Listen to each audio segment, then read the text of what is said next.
immigration and refugee policy, but he will not have the last word.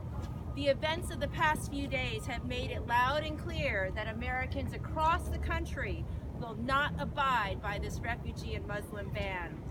Whether it is introducing today's Freedom of Religion Act, or protesting at Dulles, thank you Representative Beyer, or at JFK, thank you Representative Crowley, or securing the release of people detained unlawfully, thank you Representative Schakowsky, or participating in Monday's rally at the Supreme Court, thank you Representative McCollum, and many others.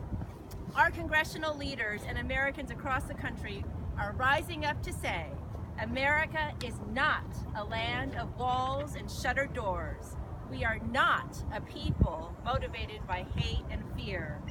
Rather, Americans honor and lift up the Statue of Liberty, a beacon of hope and freedom for refugees and immigrants worldwide. Give me your tired, your poor, your huddled masses yearning to be breathe free. Americans understand that this country was built by people from all over the world, including refugees who fled here so they could worship the God that they chose and worship freely without fear of a king or despot attacking them. Now, for some reason, our president has a very faulty memory.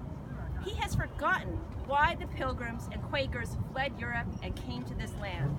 He has forgotten that the founders of our government wrote the First Amendment, and he has forgotten that the First Amendment has enshrined constitutional protections that guarantee that our government may not favor or show preference for any religion over another.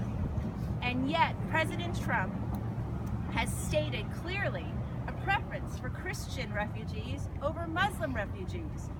Favoring one religion over another is quintessential religious discrimination, which strikes at the heart of the First Amendment.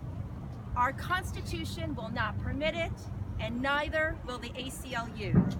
The ACLU joins these congressional leaders and Americans around the country. We will not allow President Trump to take a wrecking ball to the Statue of Liberty. We stand unified and will continue to oppose these bans and any other presidential edicts that target Muslims, refugees, or immigrants. And no matter what the president chooses to do today or going forward, the ACLU will vigilantly defend the civil liberties and civil rights of all people. Thank you.